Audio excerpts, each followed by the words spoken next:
Welcome students. Today we are going to discuss the characteristics of business. Last class we already discussed some points regarding this topic. So let's see in detail what are the characteristics of business. So we can discuss the characteristics of business. First is entrepreneur. We all know who is an entrepreneur. There must be someone to take initiative for establishing a business. So, an entrepreneur is a person who recognizes the need for a product or service is known as an entrepreneur. So, entrepreneur is a key figure in the process of an economic growth. And the quality of entrepreneurship existing in any region determines to a large extent the development of that region. And so, the entrepreneur visualizes a business, combines various factors of production, and put them into a going concern. Discuss once more. An entrepreneur, we all know, entrepreneur is a person who recognizes the need for a product or service. So, ഒരു entrepreneur എന്ന് പറഞ്ഞാൽ എന്താണ്? അദ്ദേഹം എന്തറിഞ്ഞിരിക്കണം? ഒരു പ്രോഡക്റ്റിനെ അംഗീകരിച്ചിരിക്കണം, അല്ലെങ്കിൽ ഒരു പ്രോഡക്റ്റിനെ recognise ചെയ്യുക, അല്ലെങ്കിൽ താൻ കൊടുക്കാൻ ഉദ്ദേശിക്കുന്ന സർവീസ് എന്താണ്. ഇപ്പം നാളെ നിങ്ങളാണെങ്കിലും ഒരു സ്ഥാപനം തുടങ്ങിയാൽ എന്ത് പ്രോഡക്റ്റാണ് അവിടെ വിൽക്കേണ്ടത്, അല്ലെങ്കിൽ എന്ത് സർവീസസ് ആണ് അവിടെ ചെയ്യേണ്ടത്, അങ്ങനെ തീരുമാനിക്കുക, അതിനെ അംഗീകരിക്കുകയാണെങ്കിൽ അതിന് നമുക്ക് എന്തെന്ന് പറയാം? ഓൺട്രപ്രണർ എന്ന് പറയാം. ആൻഡ് സോ ഒരു ഓൺട്രപ്രണർ എന്ന് പറഞ്ഞാൽ എന്താണ്? ഒരു എക്കണോമിക് ഗ്രോത്ത് അല്ലേ, നമ്മുടെ രാജ്യത്തിൻ്റെ ഒരു എക്കണോമിക് ഗ്രോത്തിന് ഏറ്റവും കൂടുതൽ ഇമ്പോർട്ടൻസ് വഹിക്കുന്ന ഒരു വ്യക്തിയാണ് ഒരു entrepreneur. And so he have to take initiative for establishing ഒരു സ്ഥാപനം തുടങ്ങാൻ അദ്ദേഹം ഒരു ഇനിഷ്യേറ്റീവ് എടുക്കുകയാണെങ്കിൽ അദ്ദേഹത്തിനെ നമുക്ക് എന്തെന്ന് പറയാം? ഒരു ഓൺട്രപ്രണർ എന്ന് പറയാം. അപ്പോൾ ഓൺട്രപ്രണർ എന്ന് പറഞ്ഞാൽ എന്താണ്? He must the person who recognizes the need for a product or service is known as an entrepreneur. I think you are clear with the point. Next point is economic activity. We know what the word economic. It related to always money. So business includes only economic activity. All those activity relating to production and distribution of goods and services are called economic activity. And so the activities are undertaken with economic motive. So business is carried on with a profit motive. Each and every business is carried on with a profit motive. So any activity undertaken without economic consideration will not be a part of business. So business covers only economic activity. So in this point, business include only economic activity. ഒരു business എന്ന് പറഞ്ഞാൽ എന്താണ്? ഞാൻ ആദ്യം പറഞ്ഞ പോലെ മണി related ഇല്ലേ, ഒരു പ്രോഫിറ്റ് മോട്ടീവ്, അല്ലെങ്കിൽ പൈസ മുടക്കി നമ്മൾ ക്ലാസ്സുകളിൽ പറയുന്നതാണ് ഇല്ലേ, നമ്മൾ 1 രൂപ മുടക്കിയാൽ 2 രൂപ തിരിച്ച് കിട്ടണം എന്നൊരു മോട്ടീവ് ഇല്ലേ. അപ്പോൾ ഒരു ബിസിനസ് എന്ന് പറഞ്ഞാൽ സാമ്പത്തികമാണ്. In otherwise we can say it is relating to the production and distribution of goods and service അല്ലേ. ഗുഡ്സ് പ്രൊഡ്യൂസ് ചെയ്യുക, അത് ഡിസ്ട്രിബ്യൂട്ട് ചെയ്യുക, ആ ഡിസ്ട്രിബ്യൂഷനിലൂടെ നമുക്ക് കിട്ടുന്ന എമൗണ്ട്. അപ്പം ഒരു എക്കണോമിക് ആക്ടിവിറ്റി എന്ന് വേണമെങ്കിൽ നമുക്ക് എന്തിനെ പറയാം? ഒരു ബിസിനസ്സിനെ പറയാം. അതുകൊണ്ട് തന്നെ പ്രോഫിറ്റ് മോട്ടീവ് അല്ലെങ്കിൽ ഒരു പ്രോഫിറ്റ് ഇല്ലാതെ ഒരിക്കലും ഒരു ബിസിനസ്സിനെ നമുക്ക് ബിസിനസ് എന്ന് പറയാൻ സാധിക്കത്തില്ല. അതുപോലെ തന്നെ എന്താണ്? ഒരു എക്കണോമിക് കൺസിഡറേഷൻ, ഒരു ബിസിനസ് സ്ഥാപനം തുടങ്ങിയാൽ അതിൽ എക്കണോമിക് ഫാക്ടർ എന്ന് പറയുന്നത് ഇമ്പോർട്ടൻ്റ് ആണ്, അല്ലെങ്കിൽ സാമ്പത്തികമാണ് അതിൻ്റെ ഇമ്പോർട്ടൻ്റ്. അപ്പോൾ ആ ഫാക്ടർ ഇല്ല എന്നുണ്ടെങ്കിൽ അതിനെ ഒരിക്കലും നമുക്ക് എന്തെന്ന് പറയാൻ പറ്റത്തില്ല? ബിസിനസ് എന്ന് പറയാൻ പറ്റത്തില്ല.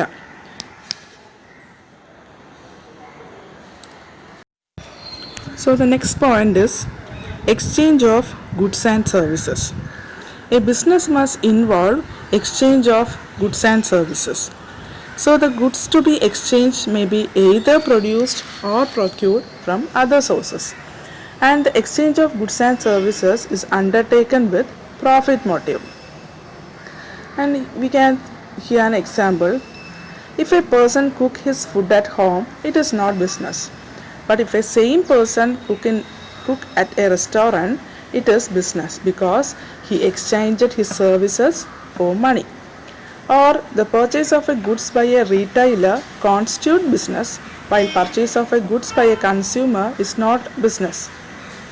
The purchase of goods should be sell them again. So a exchange of goods and services means it involves exchange of goods and services. So we can see in detail.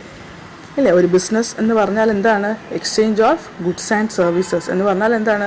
ഒരു ഗുഡ്സോ സർവീസസോ എന്തെങ്കിലും സാധനങ്ങൾ കൊടുത്താൽ അതിന് നമുക്ക് തിരിച്ച് റിട്ടേൺ കിട്ടുന്ന മണി അല്ലെങ്കിൽ മൂല്യം അല്ലെങ്കിൽ ആ എക്സ്ചേഞ്ചിനെയാണ് നമ്മൾ എന്തെന്ന് പറയുന്നത്? ഒരു ബിസിനസ് എന്ന് പറയുന്നത്. അപ്പോൾ അത് ഒന്നി നമുക്ക് എന്തെന്ന് പറയാം? ഇപ്പോൾ മിസ് ഇതിനകത്തൊരു എക്സാമ്പിൾ പറഞ്ഞിരുന്നു അല്ലേ? If a person cooks food at home, ഒരാൾ വീട്ടിൽ കുക്ക് ചെയ്ത് ഫുഡ് കുക്ക് ചെയ്യുകയാണെങ്കിൽ അതിനെ ഒരിക്കലും നമുക്ക് ബിസിനസ് എന്ന് പറയാം. എന്നാൽ ഈ സെയിം വ്യക്തി തന്നെ ഒരു റെസ്റ്റോറൻറ്റിൽ കുക്ക് ചെയ്ത് അത് സെല്ല് ചെയ്യുകയാണെങ്കിൽ അതിന് നമുക്ക് എന്തെന്ന് പറയാം?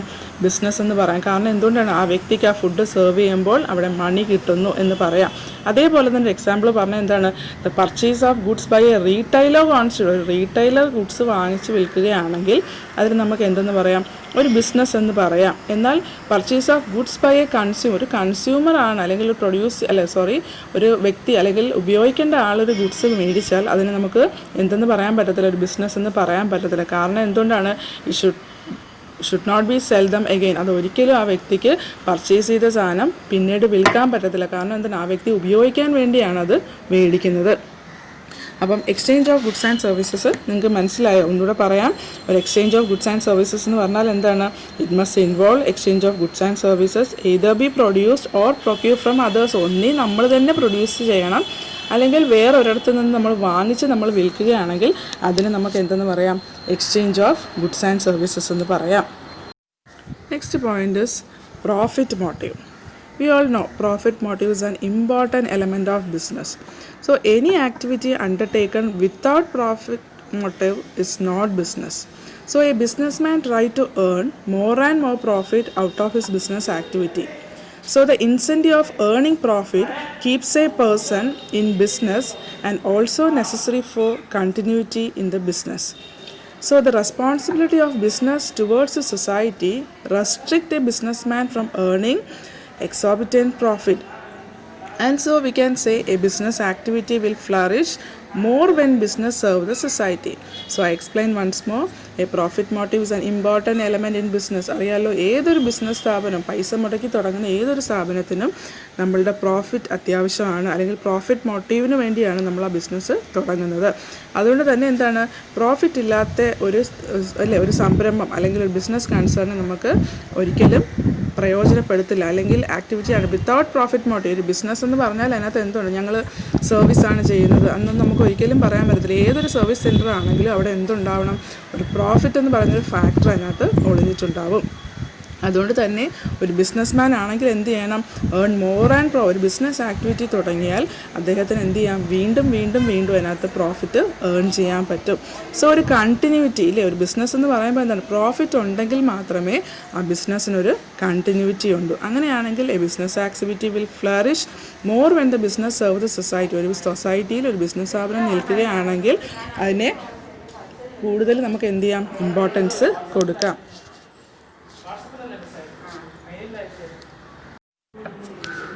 Next, the fifth point is risk and uncertainty.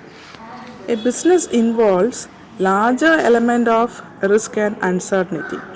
So in fact, a businessman tries to foresee any future uncertainty and plan his business activity accordingly. So the factors on which business depends are never certain. So the business opportunity will also be uncertain. So there may be shift in demand, strike of employees, or fall in prices, fluctuation in money market, etc.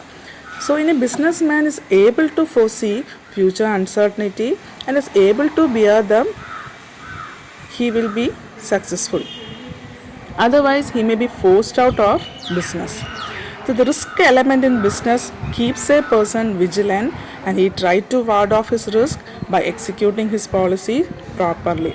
So it is very clear that risk and uncertainty cannot be avoidable. The business involves larger element of risk and uncertainty.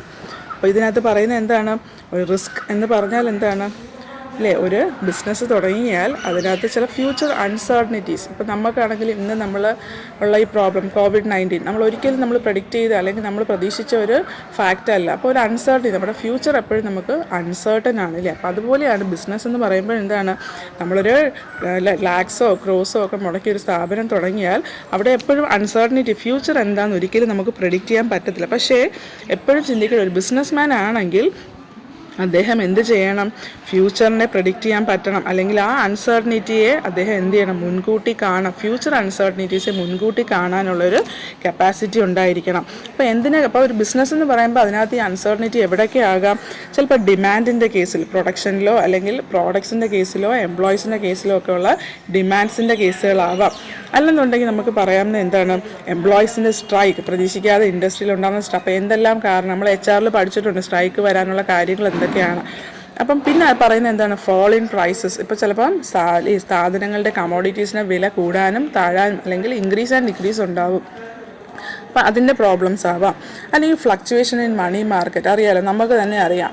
ഇപ്പോൾ ഈ COVID-19 വന്നപ്പോഴത്തേക്ക് നമ്മുടെ മണി റേറ്റിൽ വന്ന വ്യത്യാസങ്ങൾ, അതുപോലെ ഗോൾഡിൽ വന്ന വ്യത്യാസം, ഗോൾഡ് റേറ്റിൻ്റെ വ്യത്യാസം. അപ്പം ഈ മാർക്കറ്റിനകത്ത് വരുന്ന ഫ്ലക്ച്വേഷൻസ് ഇതെല്ലാം ഒരു ബിസിനസ്സുകാരൻ അറിഞ്ഞിരിക്കണം. അങ്ങനെയാണെങ്കിൽ അദ്ദേഹം എന്ത് ചെയ്യാം? തൻ്റെ ഈ അൺസർട്ടനിറ്റിയെ ഫോർസീൻ പറ്റിയാൽ അദ്ദേഹത്തിന് ബിസിനസ്സിൽ പിടിച്ചു നിൽക്കാൻ, സക്സസ്ഫുൾ ആകാൻ പറ്റും. അതർവൈസ് എന്താണ്? ഫോഴ്സ്ഫുള്ളി അയാൾ ത്രൂ ഔട്ട് ചെയ്യും. കാരണം ഒരു ബിസിനസ്സായിട്ട് മുന്നോട്ട് നീങ്ങാൻ പറ്റത്തില്ല. അല്ലെങ്കിൽ ഈ അൺസർട്ടനിറ്റി ഓവർകം ചെയ്യാൻ പറ്റുന്ന ഒരാൾക്ക് മാത്രമേ നമ്മുടെ നാട്ടിൽ ബിസിനസ് ചെയ്യാൻ പറ്റും. നമുക്കറിയാം, നമ്മുടെ മുന്നിൽ ഒരുപാട് സ്ഥാപനങ്ങളുണ്ടല്ലേ. ഒരു ദിവസം തുടങ്ങി ഒരു 6 മാസം 1 വർഷം കഴിഞ്ഞ് പൂട്ടുന്ന സ്ഥാപനങ്ങൾ, എന്നാൽ വർഷങ്ങളോളം നിലനിൽക്കുന്ന സ്ഥാപനങ്ങളുണ്ട്. അപ്പോൾ ഇതിൻ്റെ എല്ലാ അടിസ്ഥാനം എന്ന് പറഞ്ഞാൽ എന്താണ്? ഈ ബിസിനസ്മാൻ്റെ ഒരു അൺസർട്ടനിറ്റി ഫോഴ്സ് ചെയ്യാനുള്ള ഒരു കഴിവാണ്. അപ്പം അങ്ങനെയാണെങ്കിൽ ഒരു ബിസിനസ്മാൻ എപ്പോഴും എങ്ങനെ ആയിരിക്കണം? വിജിലൻ്റ് ആയിരിക്കണം. എന്തിനു വേണ്ടിയിട്ടാണ്? തൻ്റെ മുന്നിലുണ്ടാകുന്ന റിസ്കുകളെ എങ്ങനെ ഓവർകം ചെയ്യാൻ, അതിന് വേണ്ടിയിട്ടുള്ള പോളിസി അയാൾ പ്രോപ്പറായിട്ട് മെയിൻറ്റെയിൻ ചെയ്തിരിക്കണം. അപ്പോൾ റിസ്ക് ആൻഡ് അൺസർട്ടനിറ്റി എന്ന് പറഞ്ഞ ടോപ്പിക്ക് നിങ്ങൾക്ക് ക്ലിയർ ആയെന്ന് തോന്നുന്നു. And the last 6th point is continuity of transaction. അല്ലേ, ഒരു ബിസിനസ് എന്ന് പറയുമ്പോൾ നമുക്കറിയാം, ട്രാൻസാക്ഷൻസ് തുടങ്ങിയാൽ അല്ലെങ്കിൽ ₹1 മുടക്കി കഴിഞ്ഞാൽ അതെന്ത് ചെയ്യണം? ഒരു കണ്ടിന്യൂസ് ഫാക്ടേഴ്സായിട്ട്, അല്ലേ, വീണ്ടും മുടക്കുക അല്ലെങ്കിൽ പ്രോഫിറ്റ് കിട്ടുക, വീണ്ടും നമ്മൾ മണി ഇൻവെസ്റ്റ് ചെയ്യുക, അതിങ്ങനെ കണ്ടിന്യൂസ് ട്രാൻസാക്ഷനാണ്. So in business only those transactions are included which have regularity and continuity. അപ്പോൾ ബിസിനസ് എന്ന് പറഞ്ഞാൽ എങ്ങനെയാണ്? ഒരു റെഗുലർ ബേസിൽ അല്ലെങ്കിൽ കണ്ടിന്യൂസ് ബേസിൽ നമുക്ക് എന്താണ്? ട്രാൻസാക്ഷൻസ് നടക്കണം. So an isolated transactions will not be called business even if a person earn more from the deal. A person build a house for himself but later on sell it, it is not profit. ഇല്ലേ, ഒരു example ആയിട്ട് miss പറഞ്ഞ എന്താണ്? ഒരു വ്യക്തി, ഇപ്പോൾ നമുക്ക് ഓരോരുത്തരും ഇല്ലേ, നമ്മളൊരു വീട് വെച്ചാൽ ആ വീട് നാളെ ഒന്ന് വിൽക്കുക, എന്തൊരു ആവശ്യത്തിന് വിറ്റാൽ ഒരിക്കലും അതിന് നമുക്ക് പ്രോഫിറ്റ് കിട്ടി. നമ്മൾ വെച്ച സമയത്ത് നമുക്കൊരു 30-50 lakhs ആകും. പക്ഷേ നമുക്ക് സെല്ല് ചെയ്തപ്പം നമുക്കൊരു 80 lakhs കിട്ടി എന്ന് പറഞ്ഞാൽ അതിനൊരിക്കലും നമുക്ക് പ്രോഫിറ്റ്, ഒരു ബിസിനസ് ഓറിയൻറ്റഡ് എന്ന് പറയാൻ പറ്റത്തില്ല. But on the other hand, if an house building society build house and sell them, this will be called business. അറിയാമല്ലോ, നമുക്കറിയാം, നമ്മൾ ഒരു വീട് വെച്ച് വിൽക്കുന്ന വ്യക്തി അല്ലെങ്കിൽ അങ്ങനെ ഒരു സൊസൈറ്റിയായിട്ട് ബന്ധപ്പെട്ട് അല്ലെങ്കിൽ അങ്ങനെ ഒരു ബിസിനസ് മേഖലയിൽ നിൽക്കുന്ന ഒരു വ്യക്തിയാണെങ്കിൽ അയാൾ വെച്ച് വിൽക്കുന്ന വീടുകൾ അല്ലെങ്കിൽ ആ ടൈപ്പ് ഓഫ് ബിസിനസ്സിനെ നമുക്ക് എന്തെന്ന് പറയാം? ഒരു പ്രോഫിറ്റ് മേക്കിംഗ് ആണ്, അതൊരു ബിസിനസ് ആക്ടിവിറ്റി ആണെന്ന് പറയാം. So the transaction should have continuity and regularity. അപ്പോൾ അങ്ങനെ വരുമ്പോൾ എന്താണ്? ട്രാൻസാക്ഷൻസ്, ഒരു ബിസിനസ് എന്ന് പറഞ്ഞാൽ എന്താണ്? ഒരു വീട് വെച്ചു, വിറ്റു, അതിന് കിട്ടുന്ന പ്രോഫിറ്റിൽ അടുത്തത് വെച്ചു, അതിങ്ങനെ കണ്ടിന്യൂസ് പ്രോസസ്സായിട്ട് പൊയ്ക്കൊണ്ടിരിക്കുന്നു. So business is an